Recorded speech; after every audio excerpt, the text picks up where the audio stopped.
जय श्री कृष्ण दोस्तों। आज के इस वीडियो में हम हस्तरेखा में करतल विभाग के पाश्चात्य पद्धति के फल विचार के ऊपर चर्चा करेंगे। तो आइए सबसे पहले हम इसके ऊपर चर्चा शुरू करते हैं कि पाश्चात्य विद्वानगण हथेली के विषय में बोलते हैं कि हथेली का ऊपर यानी करतल का जो जिसको हम हथेली भी कहते हैं, करतल का ये जो भाग है हमारा, जो हथेली को अंगुलियों से जोड़ता है, तो पाश्चात्य विद्वानगण इसके विषय में लिखते हैं कि ये वाला भाग करतल का, ये वाला भाग जो है पहला भाग हमारा ऊपर का, जो जिससे हमारी अंगुलियां जुड़ी हुई रहती हैं हथेली से, वो वाला भाग अगर जो है जितना चौड़ा हुआ होगा, तो अगर नीचे का भी उतना ही चौड़ा हुआ होगा, नीचे का भाग जो हमारा मणिबंध, करतल का जो मणिबंध भाग है, जहाँ से हथेली मणिबंध से जुड़ती है, ठीक है, हमारी कलाई से जुड़ती है, अगर हथेली का हमारा ये दोनों भाग सेम हुए हुए होंगे, इनकी चौड़ाई जो है वो बिल्कुल सेम होगी, तो ऐसा करतल जो है वो अति शुभ माना गया है। ऐसा करतल वाला मनुष्य जो है वो बुद्धिमान मनुष्यों की श्रेणी के अंदर आता है। और इसके अलावा वह आगे भी लिखते हैं कि यदि करतल का जो भाग है, हथेली का भाग, अंगुलियों और उसकी अंगुलियों की लंबाई की अपेक्षा हमें अंगुलियों की लंबाई के साथ जितना ही लंबा हुआ हो, तो हमारे पाश्चात्य विद्वानगण लिखते हैं कि अंगुलियों की लंबाई यदि करतल की लंबाई के बराबर हो और चौड़ाई भी अगर जो है करतल की जो चौड़ाई है वो भी नीचे की चौड़ाई भी सेम हो, तो ऐसे मनुष्य जो है वो बहुत बुद्धिमान मनुष्य कहलाता है। और ऐसे मनुष्य अगर कोई किसी को सुझाव देता है तो उसको, उस आदमी को बिना कोई सोचे समझे उसको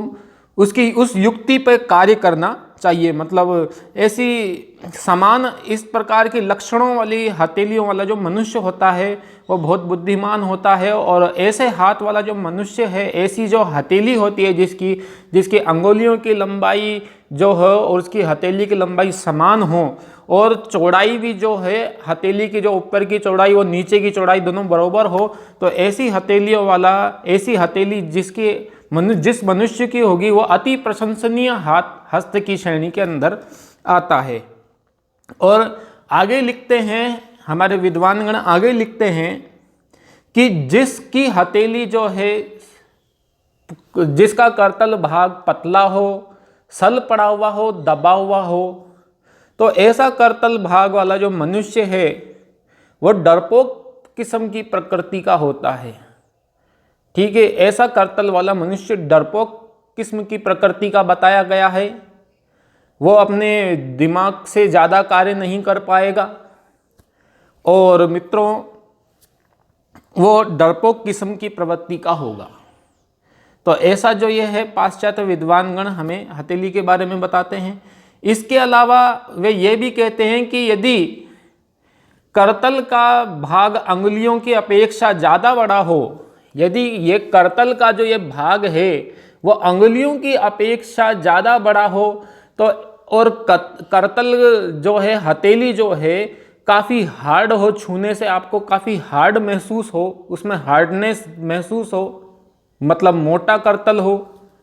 या फिर भारीपन थोड़ा महसूस हो जाए आपको, तो ऐसा जो करतल, ऐसे लक्षणों वाला जो करतल होता है वो मनुष्य पशुवृत्ति का समझा जाता है। उसको हमारे विद्वानों ने पशुवृत्ति वाला, खाऊ और मदान्ध व्यक्ति कहा गया है। तो और इसके अलावा वह आगे भी बताते हैं कि यदि करतल भाग हमारी मतलब करतल के अंदर यदि खड्डा पड़ा हुआ हो, पाश्चात्य विद्वानगण करतल के विषय में लिखते हैं कि यदि हथेली के अंदर खड्डा पड़ा हुआ हो, तो ऐसी करतल, ऐसे लक्षणों वाला जो करतल होता है जिसके अंदर खड्डा पड़ा हुआ हो, तो वो उसके विषय में हमारे पाश्चात्य विद्वानगण बताते हैं कि ऐसा करतल वाला व्यक्ति जो है वो संसार यात्रा को का जो व्यवसायी मनुष्य होता है, जो भी व्यापार करता है, ऐसा मनुष्य वाला जो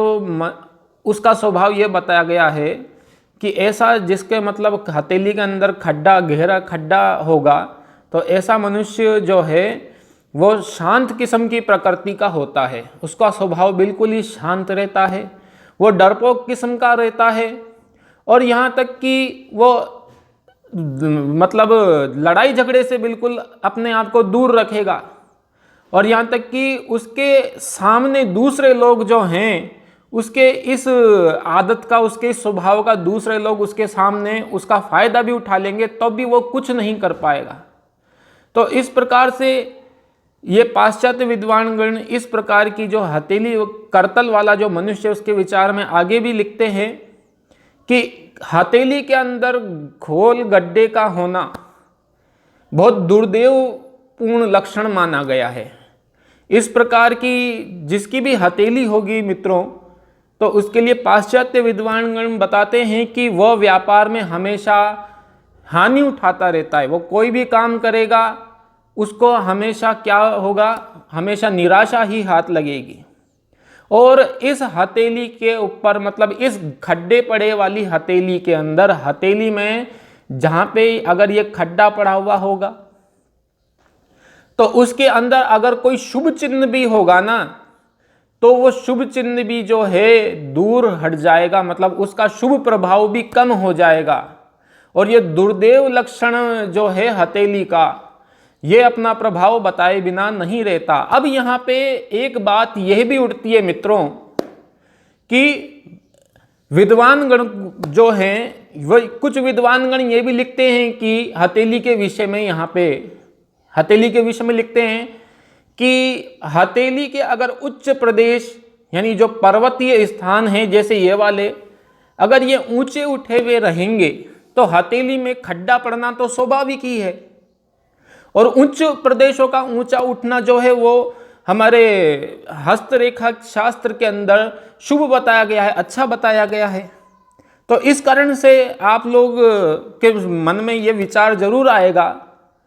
कि भाई हथेली के अगर पर्वतीय स्थान ऊंचे उठे हुए रहेंगे तो हथेली में खड्डा पड़ना तो स्वाभाविक बात होती है, वो तो पड़ेगा ही पड़ेगा। लेकिन इसके यहाँ पर हमारे शास्त्रकार, हमारे जो पूर्वाचार्य हैं, पूर्वाचार्यों ने इस हथेली के विषय में, इस हथेली के दो भाग किए हैं। एक होता है संवृत निम्नैन धनी। संवृत निम्नैन धनी यानी गहरी वर्तुलाकार धनदायक रेखा। ऐसी हमारे यहाँ के पूर्वाचार्यों ने ये बताया है, संवृत निम्नैन धनी गुण के अनुसार जो उन्होंने लिखा है हमारे हस्तरेखा शास्त्र में, वे बताते हैं कि जिस हथेली के अंदर सभी पर्वत ऊंचे उठे हुए हों और उस हथेली के करतल के बीच में गोल गड्ढा बना हुआ हो, और वो गोल गड्ढा भी ऐसा बना हुआ होना चाहिए जो कहीं से भी जो है वो टूटा हुआ नहीं होना चाहिए। तो ऐसा करतल, ऐसी हथेली जिसकी भी रहेगी, ऐसा करतल जिसकी भी रहेगी, वो गहरी धनदायक यानी वो उसको धन प्रदान करेगी, उसको व्यापार में तरक्की प्रदान करेगी। वो जो भी काम करेगा अपनी इस हथेली से वो उस काम में सफल होएगा। और इसके अलावा ये जो करतल है उसके अंदर ये वर्तुलाकार जो गड्ढा है वो कहीं से टूटा हुआ हो, या वो टूटा हुआ इसलिए भी हो सकता है क्योंकि मित्रों ये हो सकता है कि हमारे हाथ में कुछ पर्वत काफ़ी ऊंचे उठे हुए रह सकते हैं और कुछ पर्वत का हमारी हथेली में अभाव हो सकता है। तो इस कारण से इस वर्तुलाकार खड्डे के अंदर जो है हथेली के अंदर इस प्रकार का वर्तुलाकार खड्डा रहना बहुत ही मुश्किल पाया जाता है, क्योंकि हमारी हथेली के अंदर कुछ पर्वत जो हैं वो ऊंचे उठे हुए रहते हैं, कुछ पर्वतों का हमारी हथेली में अभाव रहता है, जिस कारण से ये जो वर्तुलाकार खड्डा जो है पूर्ण रूप से नहीं बन पाता है। तो इसको हमारे पूर्वाचार्यों ने निम्न हथेली का नाम दिया है। तो ऐसा ये करतल जिसके भी होगा जिसमें ये गहरा खड्डा पूरा नहीं बना हुआ होगा, कहीं से टेढ़ा मेढ़ा हुआ होगा, तो ये जो है ये दुर्दैव यानी कि मतलब निर्धनता का जो है वो लक्षण माना जाएगा। ये दुर्देव लक्षण माना जाता है हमारे यहाँ के हस्तरेखा शास्त्र में। और इसके अलावा हमारे पाश्चात्य जो विद्वान गण हैं वो ये हथेली के विषय में ये भी लिखते हैं, करतल के विषय में ये भी बताते हैं कि जिसकी हथेली जो है हार्ड होती हो छूने से, तो ठीक मतलब मांस युक्त हो, मोटी ऊंची भरी पूरी हथेली हो, मांस युक्त हो और छूने से आपको कठोर महसूस हो, तो ऐसे मतलब ऐसे हथेली वाले जो लोग होते हैं वो खुली वायु के अंदर व्यापार करना, खुद का व्यापार करना ज़्यादा पसंद करते हैं। इसके अलावा जो हमारे पाश्चात्य विद्वानगण ये भी बताते हैं कि जिसकी हथेली के अंदर हमें रेखा का पता नहीं चले, भाई कौन सी रेखा कहाँ से स्टार्ट हुई और कहाँ पे ख़त्म हो रही है, मतलब रेखा का बिल्कुल गुच्छा पड़ा हुआ है, तो ऐसे हथेली जिसकी भी होगी वो जो आदमी है वो डरपोक प्रवृत्ति का होता है। तो आज हथेली के विषय में, करतल के विषय में इतना ही। ब्रह्म ज्ञान चैनल की तरफ से आप सभी लोगों को होली की बहुत बहुत शुभकामनाएं। जय श्री कृष्ण।